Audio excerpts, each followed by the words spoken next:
코스피가 사상 최고 수준으로 치솟았던 지난 2분기. 하지만 증권사들의 실적을 놓고 뜻밖에도 긴장감이 고조되고 있습니다. 변동성이 줄어든 박스권 장세 탓에 투자자 이탈 우려가 일고 있기 때문입니다. 하반기에도 유동성 축소 우려 같은 증시 하방 리스크들이 존재하고 있어 상황이 녹록지 않은 모습입니다. 이민재 기자입니다.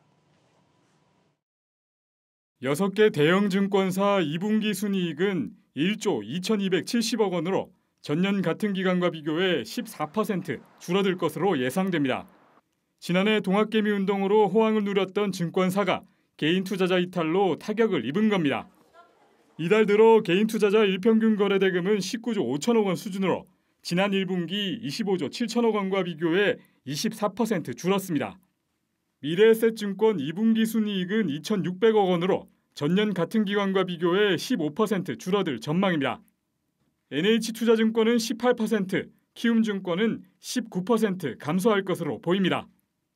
특히 한국금융지주는 36% 급감할 것으로 예상되는데 브로커리지 수수료 수익이 전분기 대비 24% 줄어든 것 등이 영향을 줬다는 관측입니다.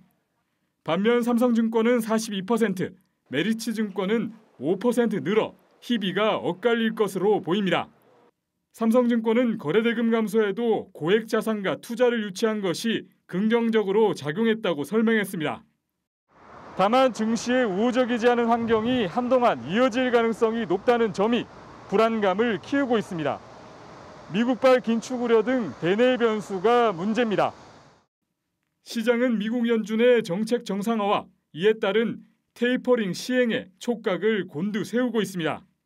금리 인상에 대한 불안감이 가시기 전까지는 투자 심리 개선이 더딜 전망입니다. 기준금리를 만약에 하반기에 이제 인상을 하게 되면은 아무래도 이제 단기 채금리 오르면서 채권 평가 손실 영향은 좀 불가피할 걸로 예상을 하고 있고요. 중장기적으로는 뭐 일단은 금리를 좀 올리지만 어쨌든 저금리 때문에 그 자체가 갑자기 뭐 브로커리지 지표가 또 추가로 꺾이진 않을 것 같아요. 전문가들은 증권사가 최근 자기자본 확충에 열중한 만큼 당분간은 투자은행 수익이 성장 모멘텀이 될 것으로 내다봤습니다. 한국경제TV 이민재입니다. 그간 이 거래 수수료 장사를 주로 해왔던 증권사들, 이 증시 변동성이 줄어들면서 올 하반기 실적은 새로운 변수가 좌우하게 될 거라고 합니다. 증권부 문영민 기자가 이 소식을 들고 왔습니다. 문 기자, 네. 이 국내 증시 상황이 안 좋긴 한데 요즘 또 이제 서학개미들이 굉장히 좀 뜨고 있잖아요. 그렇습니다. 해외 주식 쪽에서 오히려 좀 선전하고 있는 그런 상황 아닙니까? 우선은 지난 분기를 먼저 살펴보고 하반기 이야기를 이어나가 보겠습니다. 네. 해외 주식 거래 규모도 이 국내와 마찬가지로 2분기에는 하락하는 모습을 보였는데요. 2분기 해외 주식 월 평균 거래 결제 금액은 255억 달러로 기록이 됐습니다. 1분기 428억 달러보다 40% 넘게 하락한 수치고요. 이에 따라서 해당 분기의 관련 위탁 매매 수수료 수익도 30% 가까이 감소를 했습니다. 또 3분기와 4분기 해외 주식이 다시 이전 규모를 회복할지는 조금 미지수인데요. 증권가에서는 하반기에도 이 추가 유동성 확대가 확대가 쉽지 않고 이 해외 주식 수수료 관련 실적 개선이 좀 어려울 것으로 전망을 하고 있고요.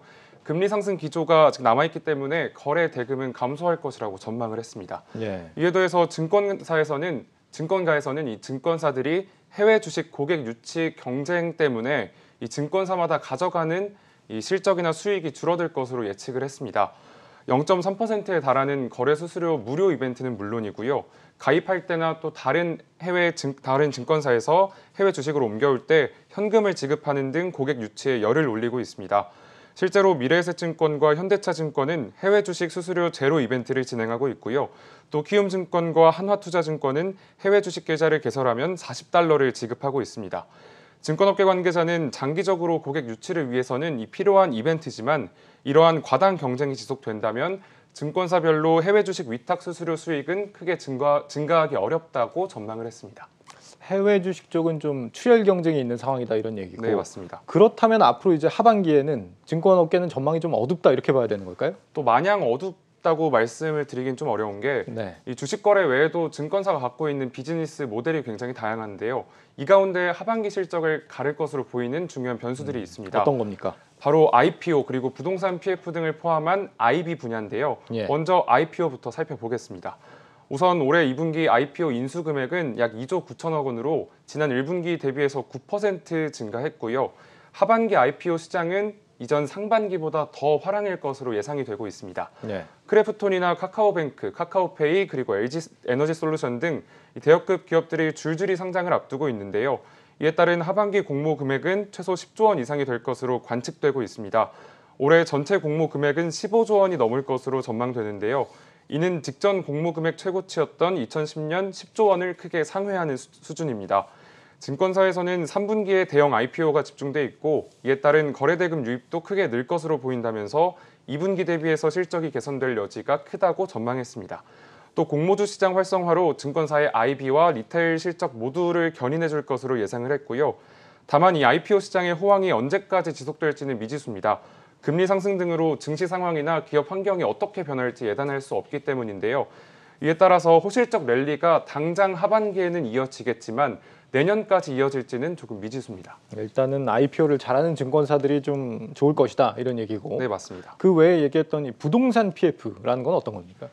이 부동산 PF 또한 하반기 실적을 가를 변수로 좀 언급이 되고 있는데요. 네. 부동산 PF는 우선 부동산 프로젝트 파이낸싱의 줄임말입니다. 이 대규모 비용이 소요되는 각종 부동산 프로젝트에 증권사가 자금을 조달하는 방식인데요. 증권가에서는 그동안 코로나19 확산으로 이 부동산 PF 장세가 좀 부진했지만 하반기에는 본격적으로 회복세에 들어설 것이라고 예상을 했습니다. 또 증권업계에서는 이 투자형 IB를 국내 부동산 PF가 중심이 돼서 견인을 할 것이라고 좀 전망을 했고요. 하반기부터 뚜렷한 회복 기조를 보여줄 것이라고 내다봤습니다. 이처럼 IPO와 부동산 PF 등 이 IB 부문의 수익의 지속 확대가 증권사 이익 확보 그리고 증권업 전체의 실적 개선에 중요한 요소가 될 것으로 보입니다. 또 이에 따라 관련 자본금을 많이 확충해 놓은 대형 증권사와 그렇지 못한 중소형 증권사의 양극화도 좀 보여질 것으로 보입니다. IB 부문에서도 IPO와 이제 부동산 PF 쪽을 잘하는 증권사들이 실적도 좋을 것이다 이런 얘기고. 네, 맞습니다. 이 분야에서 이제 증권사 규모별로 좀 양극화가 있을 것이다. 이거는 어떤 의미인가요? 그 IB를 하기 위해서는 그 증권사에 좀 충분한 자본이 있어야만 좀 진행하기 수월합니다. 네. 그래서 이 자본금 규모에 따라서 좀 실적이 갈리는데요. 우선 살펴본 IPO에 대해서 조금 더 이야기를 해보겠습니다. 저희가 많이 들었던 미래에셋증권이나 KB증권, 한국투자증권은 대표적인 IPO 주관사로 지금 활약을 하고 있는데요. 이들이 이른바 IPO 관련 이 주간 업무를 싹쓸이하면서 이들 증권사에게만 큰 호재로 작용하고 있습니다. 이 미래에셋증권은 크래프톤과 현대중공업, KB증권은 카카오뱅크와 LG 에너지솔루션, 한국투자증권은 롯데렌털, 삼성증권은 카카오페이 등 일명 대여급 기업의 상장을 주관하고 있습니다. 이 상장을 주관하면 수수료는 물론이고요. 추가 인센티브까지 수익을 올릴 수 있는데요. 따라서 해당 증권사들은 IPO 전담 조직을 확대하면서 이 경쟁을 더욱 부추기고 있습니다. 이렇게 대형 증권사들이 IPO 대부분을 독식하고 있는 상황인데 이에 따라서 당연히 중소형 증권사들은 규모의 측면에서 관련 부서나 인력을 충원하기 좀 힘들겠죠. 그렇기 때문에 대형사에 밀릴 수밖에 없는 구조입니다. 또 이 밖에도 해외에 법인을 설립해서 몸집을 키운다거나 또 기업을 인수한다거나 또 앞서 설명한 대형 부동산 PF를 진행하는 등 IB 부문 역량 확대를 위해서는 그만큼의 자본이 필요한데 이 자본금을 많이 쌓아둔 대형사와 그렇지 못한 중소형사의 이 양극화는 더 커질 것으로 보입니다. 하반기 증권업계는 대형 증권사들이 주도해 나가는 시장이 될 거다라고 이해를 해볼 수 있겠는데 실제 대형사들이 이런 분야에서 지금 준비를 하고 있는 게 있습니까?